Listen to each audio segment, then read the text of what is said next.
Afternoon, everyone.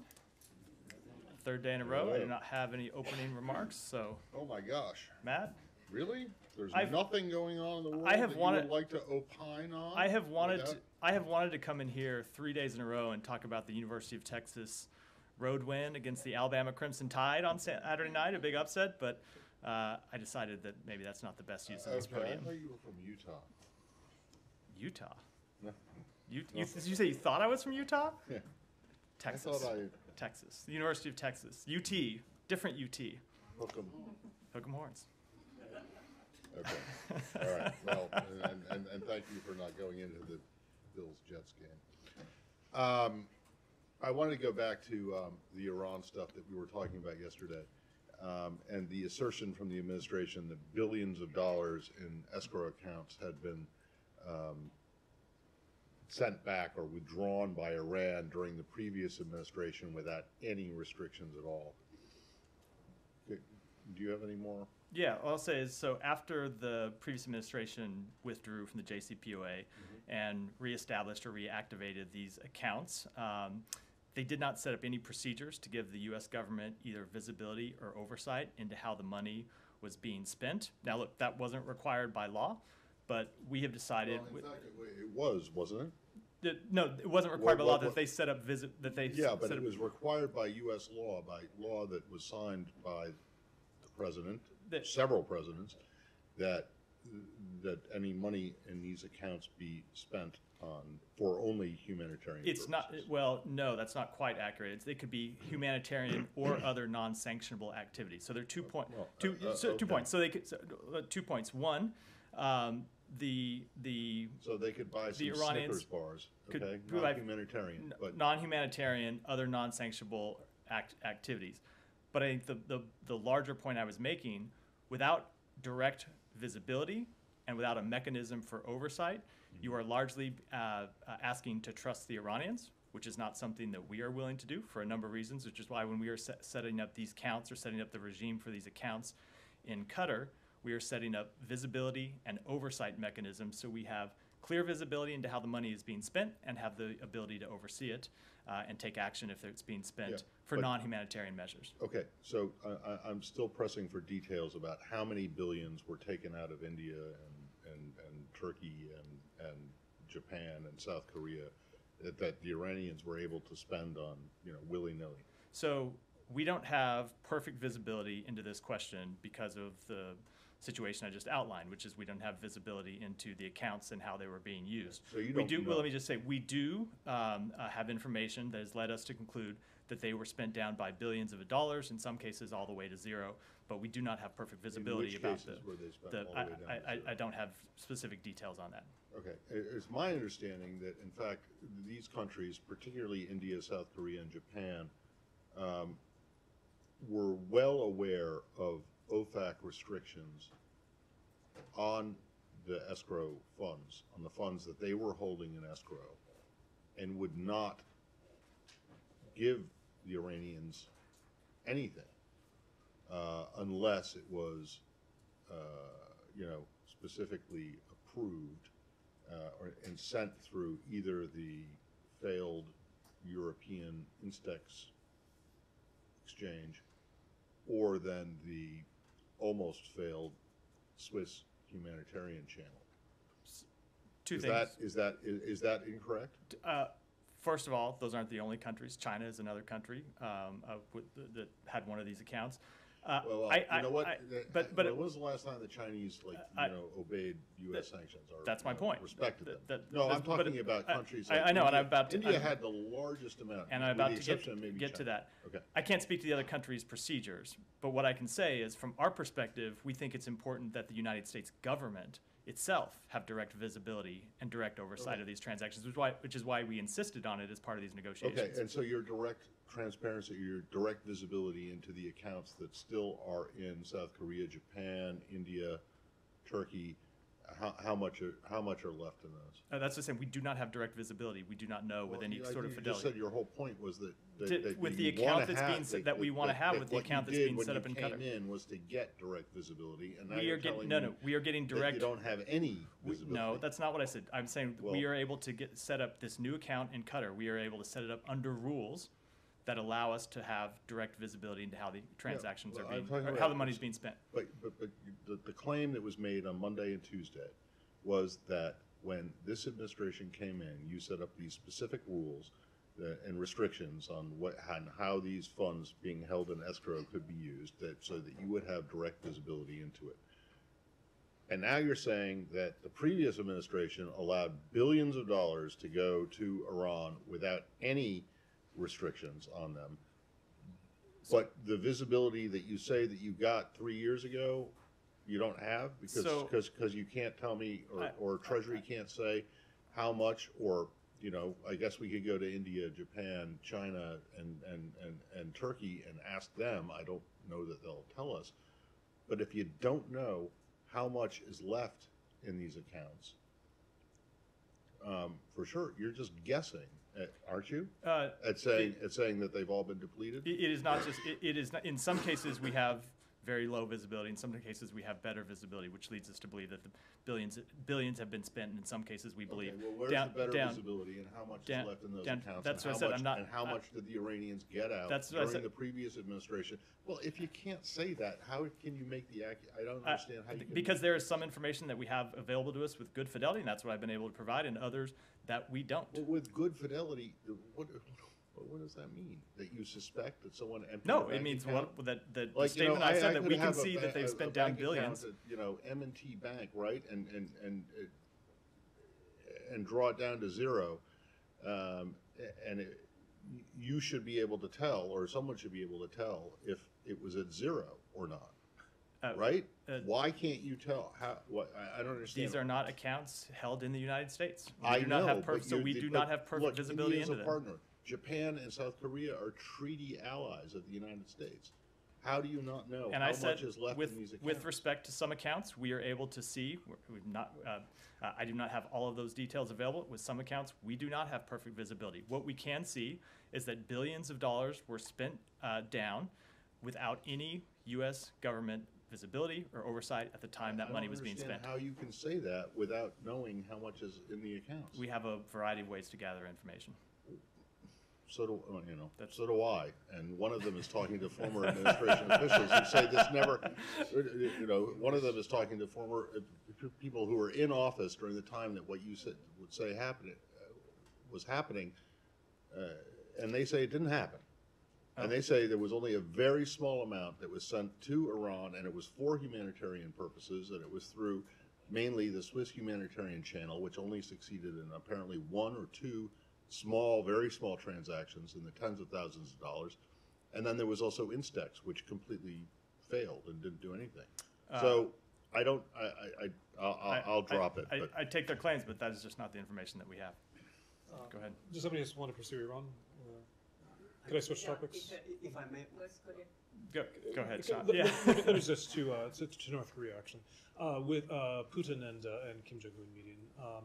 I know there have been comments on that previously, but could you say particularly there's the Russians are talking about satellite cooperation? What would that mean? How much of a concern is that in terms of the implications for North Korea's program and for Russia's military?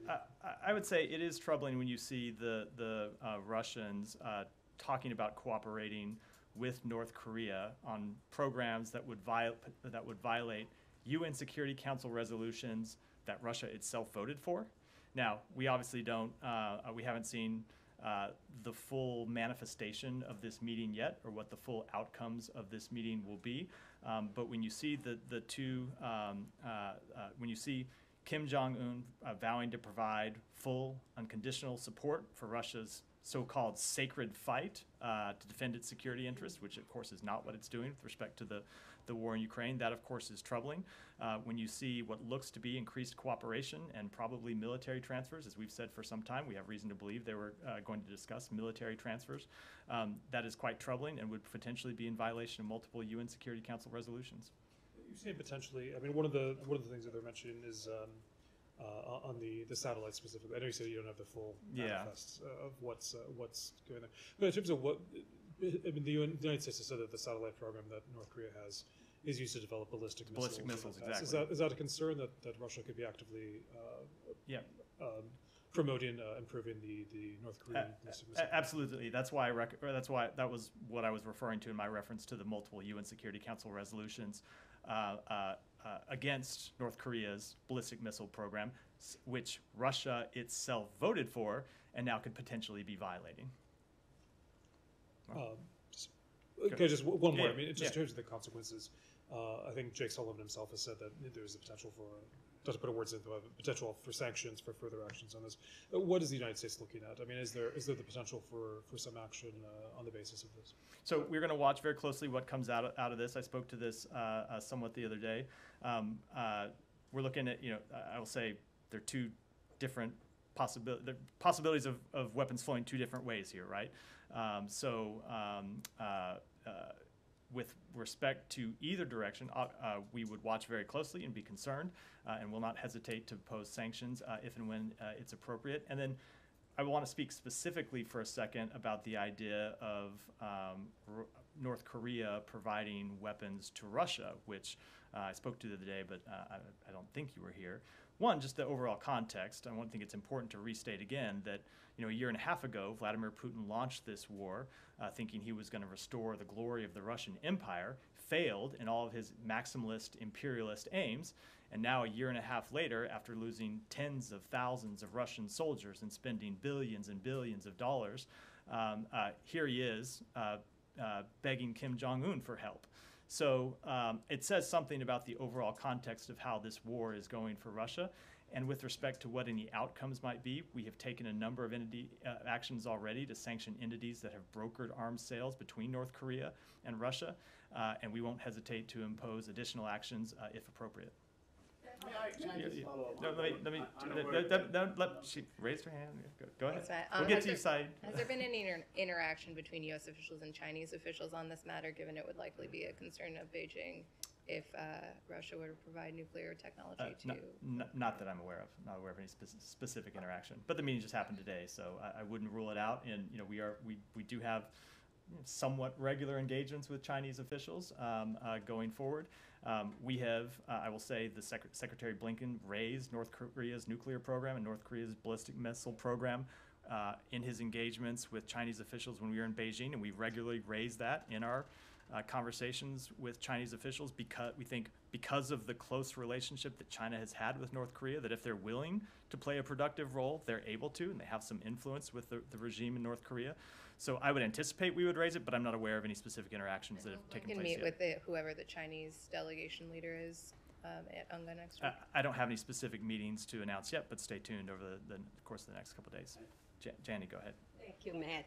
Two questions on North Korea. North Korea launched the two ballistic missiles into the East Sea yesterday ahead of the North Korea-Russia summit. What do you think is the intention behind this? So I won't speak to their intentions. Always tough getting in the mind of that regime in particular, but I will say that the United States condemns the DPRK's recent ballistic missile launches, as we have condemned their previous ballistic missile launches. The launches are in violation of multiple United Nations Security Council resolutions and are the latest in the series of launches that pose a direct threat to the DPRK's neighbors. They undermine regional security, and our commitment to the defense of the Republic of Korea and Japan remain ironclad. President Putin and the North Korean leader Kim Jong-un are further strengthening their military cooperation at the talks.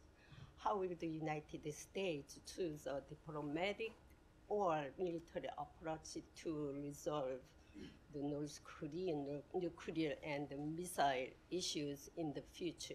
We have always made clear that we are ready for diplomacy, are open to diplomacy, would welcome diplomacy with North Korea to address our concerns about its nuclear weapons program. And to date, as I believe you're well aware, they have shown no interest in such diplomacy. So you still expect to dialogue with North Korea? Dialogue is still open? Did you say I expected? Yeah, expect. I do not. I do not get based on their behavior over the last 2.5 years. No, I would not expect them to engage in diplomacy with us, just based on how they've reacted for the first 2.5 years, over 2.5 years now of this administration. But the door always remains open from our side. Thank you. So go ahead. I was just curious as to why you guys insist on using the term begging, like he's going cap in hand. Well, in fact, it was the North Korean leader who was visiting Russia. Russia is a vast country. He's invited him and so on. And according to what we know, most of North Korea's equipment, military equipment, is basically Russian made. But why the term? I don't think that at the beginning of this war, Vladimir Putin would have anticipated that a year and a half in, he would having to be scrounging around. He would have to be scrounging around. Sorry, let me finish. He would have to be scrounging around the world, including with international pariahs like Kim Jong Un, asking for assistance, and potentially in return having to provide assistance to the DPRK that would violate UN Security Council resolutions that Russia itself voted for. So, you can use whatever word you want to characterize it, but I will stand by the words I use. I'll scratch your back, kind of a thing. That's not begging, is it? I stand by my characterization. Michelle, go ahead. On Bahrain, on the meetings that you just had, this human rights activist, Mariam Al-Khawaja, I'm sorry, I'm butchering her name, is heading back there to raise the profile of her father's case. I wonder if the secretary raised that in his meetings today. The meeting is ongoing right now as we speak, so I can't speak to what happened in the meeting that is ongoing. But we do regularly raise human rights concerns with countries around the world, including specific human rights cases. The secretary regularly does that as part of his engagements. But again, I don't know what's happened in a meeting that's going on right now. Human rights question: Has the administration decided what it's going to do with aid to Egypt? We have not made a formal determination as of yet, but I think, as you know, the deadline for that is approaching relatively soon. Could we just follow on Bahrain? Yeah. I know you said it's ongoing, but in terms of what was signed today, what in substantive terms will change with the U.S. relationship with Bahrain? The Fifth Fleet is already there, and the Secretary spoke about intelligence cooperation. What changes after today? So, two things, or three things. First, as you know, we already have a substantial security relationship with Bahrain. What we believe this agreement represents, first, or second, I guess, if I've made the first background point, a new framework to enhance cooperation across a wide range of areas, from defense and security to emerging technology, trade, and investment. We believe it's the latest manifestation of that enduring commitment that we've shown to Bahrain and to the region in support of peace.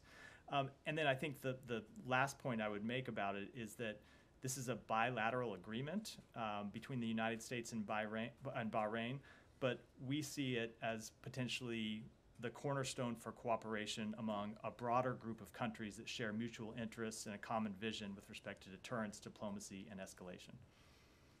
So, Alex, go ahead. I have Ukraine-related question, but before I go back to Iran, if I may, we discussed in this room yesterday, also today, Kirby also mentioned that if Iran violates the let's say, the deal, we will just lock it down, so we will not send that funding. It goes back to Matt's question. Can you please give us the timetable of the transaction process? What's going to look like? How many tranches will be sent? 6 billion will be divided. And at what point you will be able to weigh in? And do you have established mechanism to lock it down? I am not going to get into the exact details of the transactions as they move from South Korea through banks in Europe, ultimately to these end accounts in Qatar. But we expect in the coming days or so that that money will move ultimately to the final destination in Qatar. With respect to the mechanisms that are available to us, we have complete visibility into these accounts and have the ability to lock them down if we see Iran attempting to take actions that are in violation of this agreement and in violation of our sanctions. I'm not going to get into what the exact technical details are, but we have the full agreement to stop their access to this account going forward. Thank you. One more, Iran. Mahsa Act just passed Congress yesterday. As you know, it demands the administration to sanction Iran's human rights violators, particularly the leaders of Iran. Do you find it appropriate that, I know this is not a law yet, so there will be a Senate side and the presidential signature is necessary, but Congress already have expressed its will. Do you find it appropriate that right when Iranian people are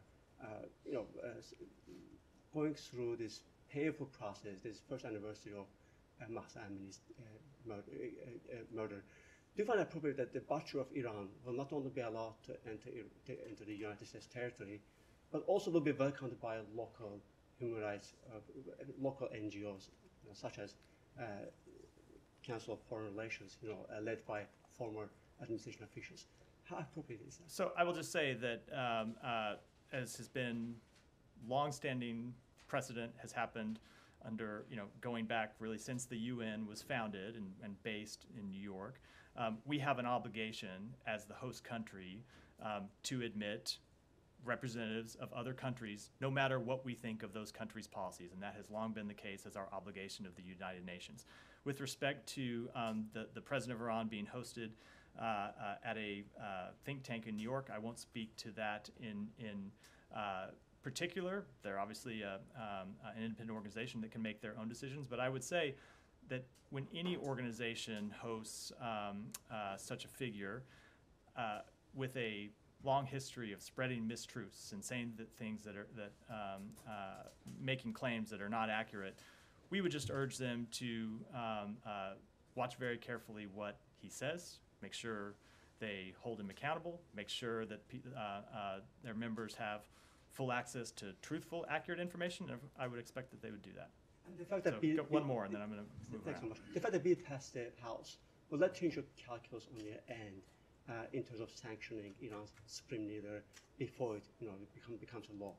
I'm just not going to preview any specific sanctions. Please come back to me later on Ukraine. Let me go to Olivia.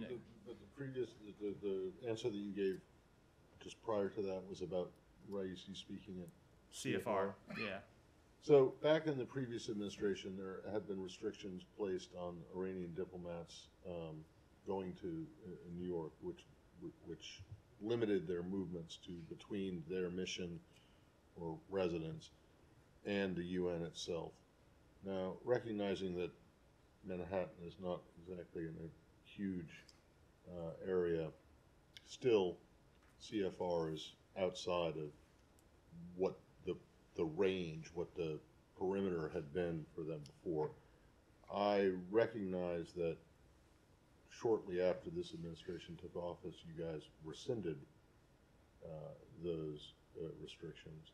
But there are people who are saying that they should be reenacted, particularly since the election of Raisi, which happened after that. Is there any consideration being given to going back to the previous administration's restrictions on Iranian diplomatic movements? No? And then secondly, on Iran at the UN, I believe it's October 8th that the under the JCPOA, which is, on life support, if it still can be said to be on life support, the UN arms embargo will be lifted. There we go. And there is a growing call, bipartisan call, in Congress for there to be a snapback of sanctions, something that the administration has opposed. Are you prepared now to change your position, or you still think it would be okay for the arms embargo to be to disappear? Matt, let me look into that. I'm not focused on with things that have still a month to go before we get there. It's a fair question. I'll just have to look into an answer. Well, maybe you should be focused on it, because a number of topics I deal with every day at this briefing, I know, and typically things. Well, so my time horizon can typically be shorter than a month so do all on of things us. I'm preparing for. We have I understand. Olivia, go ahead. Thank you, Matt. What can you tell us about the purpose and circumstances of Ambassador Tracy's visit with Paul Whelan? Has that meeting already happened? Was it at our request? Is there a readout of the visit overall? Sure. So Ambassador Tracy did meet with Paul Whelan earlier today. It was a consular visit. We believe Paul continues to show tremendous courage in the face of his wrongful detention. Ambassador Tracy reiterated to him that President Biden and Secretary Blinken are committed to bring him home. You may recall Secretary Blinken had a phone call with Paul Whelan around a month ago, a little under a month ago, where he delivered that same message to him that we are working very hard to bring him home, and we will continue to do so. Separately, but maybe relatedly, can you confirm these reports that have emerged that Russian interlocutors have specifically raised the case of Vadim Krasikov in potential prisoner swap negotiations? I cannot, and I will say, as we have said a number of times, we have found that when it comes to our efforts to bring home these wrongfully detained Americans, the substance of negotiations and what we're trying to do to bring them home and any specifics, it's oftentimes not helpful to our effort to speak to those publicly, so I can't do so here. Absent from concrete conversations about his case, is his case something that the U.S. would consider in a potential swap? And if so, have you raised it with the Germans? I'm just not gonna. I'm not gonna speak at all. Obviously, we have shown that we are, we are willing to make tough decisions because we believe it is so important to bring Americans home. But that is a general statement. I don't want to speak to any specific individual that might be detained in the U.S. or in another country. So, go ahead. Okay. Well, I wanted to ask about regarding Mexico. What can President Biden do to stop the sex trafficking of children coming across our border from Mexico, especially in the state of California? And I have a follow-up. Well, we have obviously, let me try to speak to what this department's work is, which is to counter human trafficking, and we have taken a number of steps to do that. But with respect to specific border operations, I would prefer you to the Department of Homeland Security. Okay, and finally, what is the Biden administration response to the Sound of Freedom movie that highlights the international child sex trafficking problem as a horrific problem? I'm not familiar with that specific movie. Obviously, as I said, we've taken a number of actions to counter child trafficking around the world, but I wouldn't want to comment on that specific movie. Go ahead. Thank you, Mike. The Kurdistan Regional Government, in a letter, has appealed to President Biden and this administration to intervene in a deepening crisis between Erbil and Baghdad. They also urged the administration to mediate between Erbil and Baghdad for their disputes. How do you view this KRG request and letter, and will you mediate or increase your engagement between Erbil and Baghdad to overcome these disputes? So I'm not going to discuss diplomatic correspondence between the president and the KRG, but I will reiterate, as we did in the February U.S.-Iraq Higher Coordinating Committee in Washington, that we continue to urge the government of Iraq and KRG officials to resolve their budget disputes in a manner that benefits the Iraqi citizens as the Iraqi Constitution requires. Thank you very much. You had told me to ask the ambassador of the U.S. in Islamabad, so I asked him about his meeting with the Election Commission chief. He did not answer me, just sent me the press release back, which he had issued in August, that U.S. wants to see fair elections being held and stuff like that. But what hurted me, Matt, and you are in the position to answer that when I asked him that, Mr. Ambassador, do you think since last 1 year the relationship between human-to-human relations of America and Pakistan towards America, do you think it has improved or it has decreased? If I can't even get an answer for this much question, then what is diplomacy about?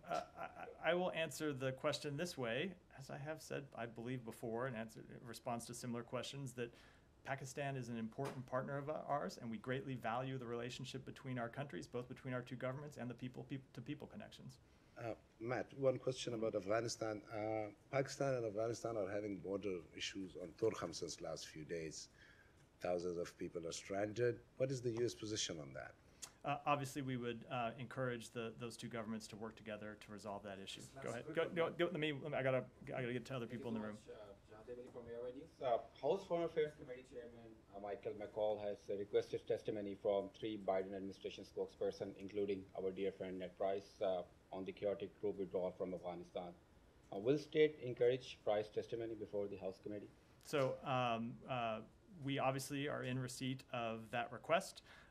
Chairman McCall has asked for interviews with a number of officials from the State Department and has asked for a number of documents. We have provided hundreds and hundreds, if not thousands, of pages of documents with respect to his inquiries in this regard. We will continue to cooperate with his committee to provide the information that it needs. We have already provided interviews with a number of officials and will continue to do so as appropriate and when appropriate, balancing the House's need to get information that it needs to do its job with our ability to protect certain privileges that the executive branch holds. But I wouldn't want to speak to any potential interview other than to say that we'll continue to work through these questions with the committee. So the chairman committee also claimed that these administration spokesperson misled the American people during the run-up to the American withdrawal from Afghanistan, painting a far rosier picture than the reality on the ground. So my question is that are these spokesperson or you are they responsible for these statements he's referring? Because I mean, are you just doing your job, or or somebody else is responsible for these kind of statements? I don't want to get into that in detail, other than to say I was not here inside the government at the time, but I do believe what the government has said at a number of occasions is that the situation changed very rapidly in a way that could not be anticipated. So one last question, sir. President of Pakistan. Everyone, chill. Go ahead. President of Pakistan proposes November 6th as the election date. As according to the constitution, election should be held in 90 days. But election commissions of Pakistan said it is not able to hold elections in that short notice. Looks like another constitutional crisis in Pakistan. Your thoughts on that? As we do with countries around the world, we urge Pakistan to hold a free and fair and timely elections and to respect human rights and fundamental freedoms and the rule of law. And we urge Pakistani authorities to move forward with the electoral process in a manner consistent with Pakistan's laws, as we do with countries around the world. Saeed, go ahead. Today marks the 30th anniversary of the Oslo Accord that was so famously signed on the White House lawn. It called for a Palestinian state by 1998. Of course, that date is gone. The situation is a lot worse today. Settlement spreading. You're fully aware of what's going on, and I'm wondering whether the time has come to really pull the plug on these accords and perhaps pursue something entirely different. Maybe, list loftier goals or something that the United States can lead. So we don't believe so. We continue to focus on our efforts on affirmative and practical steps that could promote a negotiated two-state solution. But at the same time, we believe it's important to advance equal measures of freedom and dignity as a means to advance further a negotiated two-state solution. Do you believe that the elements or the components for a two-state solution are still there? It can be done? I believe that it is important to. Let me refer to something the Secretary said when he was asked, or when he spoke to this in a speech in December 2022. He spoke to this exactly. He said, "We know at this moment the prospects of a two-state solution feel remote." And that may be an understatement to some. I believe you would agree with those remarks based on what you said. So, but we are committed to preserving a horizon of hope, and that means holding firm to the values that have anchored the friendship between the United States and Israel across countless transitions in government in both of our countries. So the two-state solution has long been the United States policy, and it continues to be our policy that we will push for, and we believe it's important to do so. So why not, if you're still committed to the two-state solution, ultimately, why not recognize a state of Palestine, saying that we would like to see this state of Palestine on such and such land, this land that was occupied or a portion thereof, and so on. And in the meantime, these things ought to be negotiated among the parties. We don't believe that'd be a productive step at this time. So, you talk about the Secretary saying that in December 2022. Since he made those comments, children who were not even conceived yet have been born.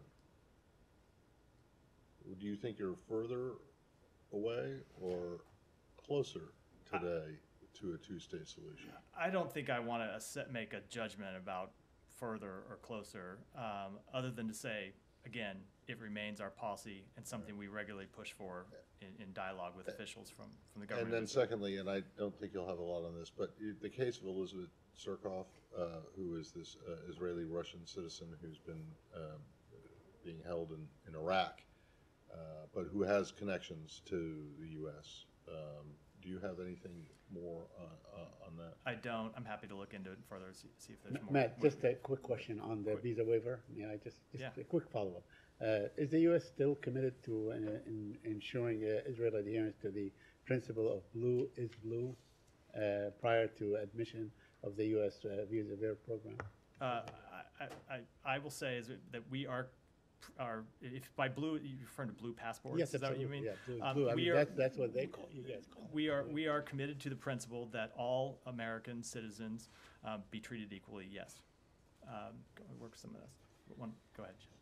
Is it still the case that Morocco has not put forward a formal request for U.S. assistance in the wake of the earthquake? I do have an update on conversations with the government of Morocco and our actions with respect to relief efforts in Morocco.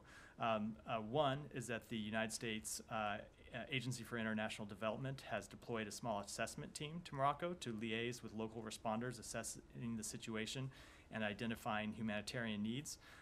And second, that we are exchanging specialized technical expertise through the United States Geological Survey. And we continue to be further in close consultation with the Moroccan government on how the U.S. can best support their efforts to provide a humanitarian response to this tragedy. Have they rejected any U.S. offers of assistance? I wouldn't frame it that way. I would frame it that we are in discussions with them about what we can best provide to support their efforts. So a very quick follow-up. Yeah. The U.S. aid statement is talking about $1 million in support. Does that mean to local groups or to people there? It won't be Americans. I would refer to USAID for the specifics on how that money will be used. Could I stay in Africa? Yeah. Mali, there's an attack today purportedly by Tuareg separatists. Generally speaking, I mean, what's the concern level about the new flare-up of violence in Mali and the departure of the UN peacekeepers and the presence of Wagner there?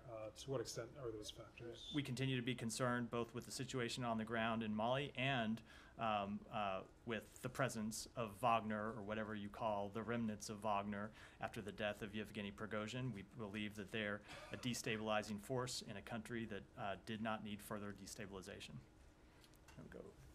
Go ahead.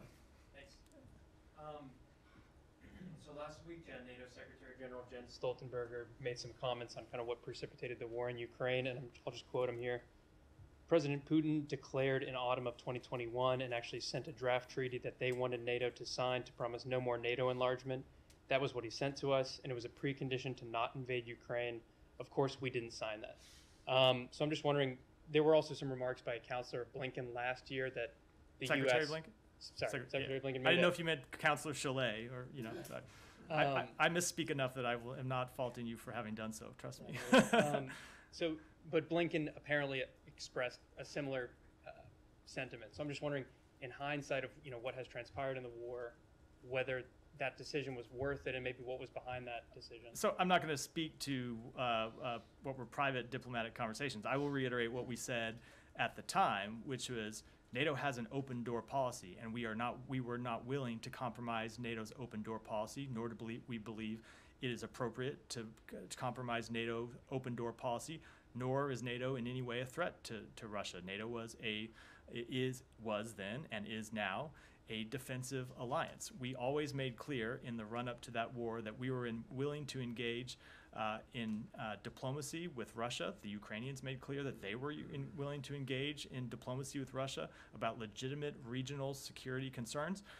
But we were not going to compromise one of NATO's founding principles, and I certainly don't believe NATO was, or that Ukraine, although I won't speak for them, Ukraine did not seem to want to compromise their own right to determine their future as a country.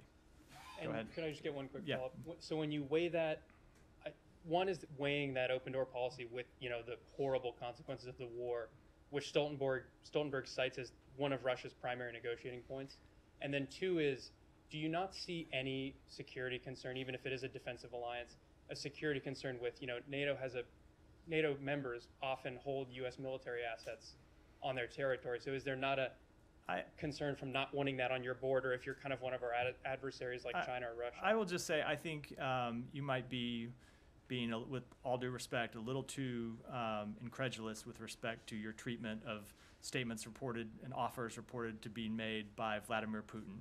What we believe, and what we believe has borne out, and some of the reason we believe this is because it's what Vladimir Putin said himself, is that he has never believed Ukraine was a legitimate country, and he always wanted to restore Ukraine, not restore, he wanted to make Ukraine a part of Russia. He said that openly His actions indicated that's what he believed, and that's what his actions today continue to show he still believes. Go ahead. No, go ahead. I'm going to work around. Go ahead. Thank you, Matt. Just real quickly, do you have any comment on the appointment of Ms. Kamikawa as the new Foreign Minister of Japan, and are there any plans set for Secretary Blinken to speak with her? I'm sure he will speak with her in the coming days, as he regularly does when new foreign ministers are appointed. The U.S.-Japan relationship has never been stronger. Our alliance is a cornerstone of peace, security, and prosperity in the Indo-Pacific and across the world. Our government has had an excellent working relationship with the previous cabinet, and we fully expect close coordination on bilateral, regional, and global issues to continue with the new cabinet. Go ahead. Thank you. China yesterday appointed a new ambassador to Afghanistan under Taliban's regime. I would like to ask you what's your reaction, and whether the United States will take such a step in the near future or not. I don't have any reaction to the Chinese government's decision to do that, and I don't have any announcements to make with respect to what we will do. Alex, go ahead, and then we'll finish off. I have two questions on Russia's annexation policy you just were talking about. G7 today came up with a statement on sham elections, condemned the action. Secretary put one out last week as well. well. Secretary also put it prior to the election, and he also pledged that there will be sanctions against individuals who take part of it, which raised high expectations. Are they too high at this point? No. When should we expect sanctions? I never preview those, but those elections only closed, I think, on Friday, and today's Wednesday, so it takes some time to put these things into effect. So G7 statement is not enough. So, it's not your, let's say, final. I am not going to announce or preview any sanctions. You've probably gotten used to hearing me say this. Any preview or announce any sanctions determinations before they are made. Fair enough. Now that sham election is over, we have seen Russia is stepping up a little bit with its annexation strategy, bullying other countries, in this case Azerbaijan, for not recognizing Russia's quote-unquote territorial integrity and by condemning, not respecting, let's say, the elections. Do you have any reaction? Look, Russia has proved through a number of actions in recent years that it is not a neighbor you can really trust on to be a peaceful, tranquil, stable neighbor that respects territorial integrity and sovereignty, and I would think every country in the region should be aware of that. But the fact that they are going out and talking about their territorial integrity by pitching Ukrainian territory to other countries, that's what I'm talking about. Yeah, I did, and I stand by the comment I made. Thank you. Thank you. Thank you.